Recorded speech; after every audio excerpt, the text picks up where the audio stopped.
ناراض مت ہوئیے گا، ہمارے بہت سارے نمازی بھائی کہتے ہیں کہ صاحب الحمدللہ 40 سال سے نماز پڑھ رہا ہوں، لیکن ان سے نماز سن کر دیکھ لیں، نہ الحمد صحیح پڑھتے ہیں نہ اس کے ساتھ سورت صحیح پڑھتے ہیں، نمازوں کا ٹھکانہ ہی نہیں ہے۔ وجہ اس کی کیا ہے؟ ہم نے دیکھ دیکھ کے نماز سیکھی ہے، کسی عالم سے کتاب پڑھ کر نہیں سیکھی ہوتی۔ ہم مسجد میں آتے ہیں، ایک یوں تکبیر لگا،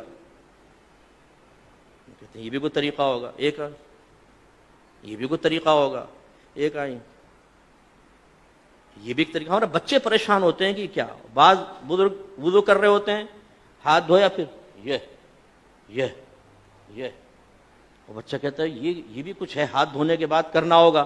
اب اسے پتہ نہیں یہ سنت ہے یہ خلاف سنت۔ ہمارے نوجوان بعض اوقات نماز پڑھ رہے ہوتے ہیں، پف نکلی ہوئی، ٹوپی غائب۔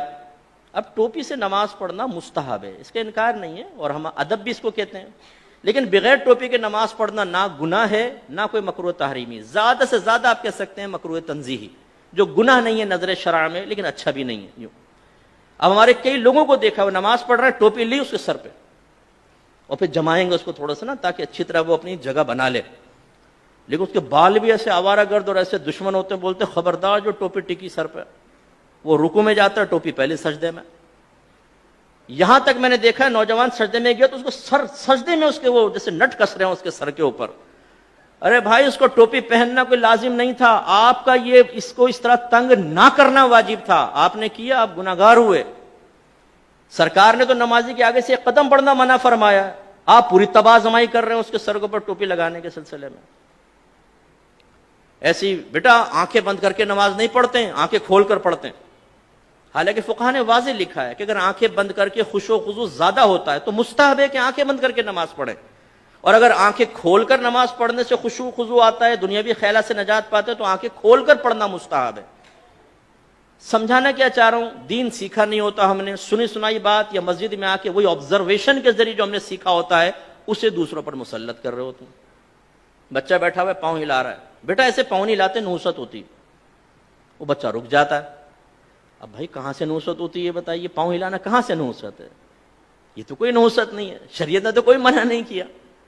لیکن وہی بچہ اگر فجر کی نماز چھوڑ رہا ہو تو اس کو اتنی سختی سے نہیں سمجھائیں گے نا، بچہ تھکا رہا ہے، رات میں سو گیا، کوئی بات، پوری رات محفل نعت میں شرکت کر کے سنی ٹناٹن قطعی جنتی نعت خانوں کی زبان پر فجر کی نماز چھوڑ رہا ہوتا ہے نا، نہ جماعت سے نماز پڑھے گا نہ فرض پڑھے گا، 4 بجے تک محفل ہوئی ہے، اس کے بعد اسکوٹر گھمایا، آ کے بستر پر سو گئے، مؤذن کہہ رہا حی علی الصلاۃ حی علی الفلاح، اور وہ تصوراتی اور خوابی دنیا سے جواب دے رہا ہے کہ حضور نعت خوانی میں شرکت کر تو لیے، جنتی ہو تو چکا ہوں، بلا حساب و کتاب تو ہم جنت میں چلے جائیں گے۔ خود نعت خان نے شعر سنایا ہے، ہم رسول اللہ کے جنت رسول اللہ کی، یہ حی علی الصلاح علی الفلاح دوسرے لوگوں کے لیے ہے، جو نعت خوانی میں شرکت نہیں کرتے ان کے لیے ہو سکتا ہے، ہم تو جنتی ہیں۔ یہ ہم لوگوں کی حالت ہے۔ تو خلاصہ کلام یہ ہے کہ دین آپ سیکھیے۔ میں نے الحمدللہ بالغان کا بہت مدرسہ پڑھایا، نمازیں سنیں کوئی ٹھکانہ نہیں، سبحان رب الاعلی، التحیات، حالانکہ سے لفظ ہے التحیات، التحیات نہیں ہے۔ اسی طرح صحیح لفظ ہے رب اجعلنی، اور اکثر کیا پڑھیں گے ربی جعلنی، ربی جعلنی، غلط ہے۔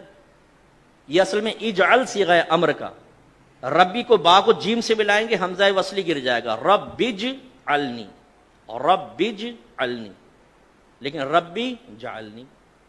تو یہ کیوں ہوتا ہے؟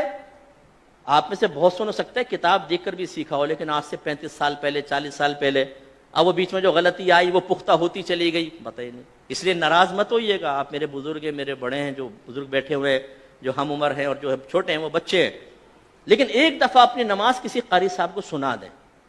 پہلی بات تو یہ کہ جس کو ڈر ہوگا نا، خوف کہ میں پھنسوں گا، وہ سنائے گا ہی نہیں، وہ کہے گا مفتی صاحب نے ٹھیک کہا لیکن اللہ کی رحمت بہت بڑی ہے، اللہ معاف کرنے والا ہے۔ بھائی اللہ تعالیٰ رحمان ہے، رحیم ہے، لیکن وہ قہار و جبار بھی تو ہے۔ اس کی قہاریت اور جباریت کو فراموش کر کے صرف رحمانیت پہ نگاہ کرنا یہ نبیوں کا طریقہ نہیں ہے۔ وہ وصف نبوت حاصل کرنے کے باوجود، صحابہ کرام وصف صحابیت حاصل کرنے کے باوجود ڈرتے رہے اپنے رب سے، وہ رحمت کا یقین بھی رکھتے تھے اور اللہ کے عذاب سے بھی خوفزدہ رہتے تھے۔ یہ ایک مومن کی شان ہے۔ تو سیکھیے،